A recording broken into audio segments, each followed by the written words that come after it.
السلام عليكم ورحمة الله وبركاته. magacaygu waa Maxamed Cabdiraxmaan kuna soo dhawaada channelka. Waxaan ognahay dhamaanteen in kalkaalisooyinka ka mid yihiin dadka ugu naxariista badan bani aadamka. Waxay doonayaan qofkan bukaanka inay maalin meesha ka kiciyaan oo waxay u qaban karaan qabtaan. Waxay siinayaan wax badan oo way xanaanaynayaan. Haddaba ka waran haddii su'aal ku weydiiyo ku raacdo dadkaasi kalkaalisooyinka naxariista badan ma isku bedeli karaan shayaadiin laga fadhiisan kari waayo oo dad badan dila oo nafta dadka ka qaada.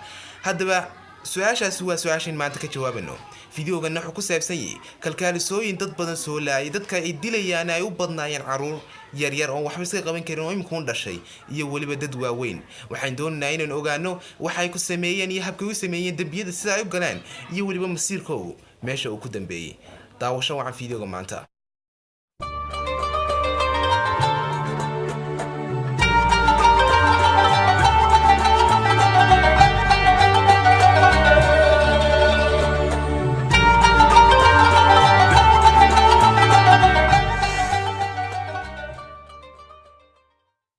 Beverly Jill Allet waxay gabar u dhalatay dalka Ingiriiska waxaana ka hawlgali jirtay cusbitaal la oran jiray Grantham.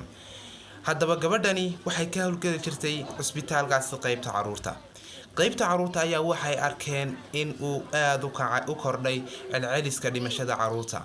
Waliba iyagoo og la yaabna ku noqotay in caruurtaasi aanay wax dhibaato ah qabin markoodii hore.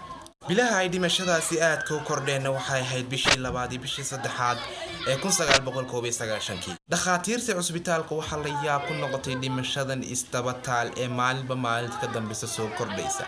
dhakhaatiirtu mar kale waxay ogaadeen in ilmuhu markuu gaadho 5 usbuuc ama uu 5 usbuuc dhamaystirto uu galayo koomadaas uu marna galayo marna ka soo baxayo marna galayo marna ka soo baxayo.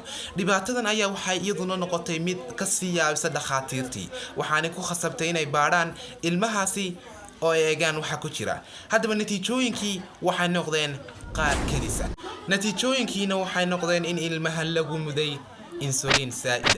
askartiina waxay arkeen in pages kamida pageka macluumaadka ilmahani ay ku qornaayeen aanay oolin ama la la'yahay. waxaana pageska laga helay qolka gabadha Beverly. waxaana la ogaaday in gabadha Beverly ay ka dambeysay wixii dhibaatooyinka dhacay cusbitaalka 2 bilood u dambeeyay iyadoo dishay 4 caruur ah oo iyadoo ku muday irbadaas insulinta saa'idka. sidoo kale iyadoo u geysatay dhibaato jidh ahaaneed caruur kale oo fara badan markii ay ku muday iyagana insulinta saa'idka. haddaba May 1993 maxkamadda ayaa waxay ku xukuntay gabadha Beverly xabsi daa'in iyadoo ku dhamaysanaysa inta nolosheeda ku dhiman xabsiga.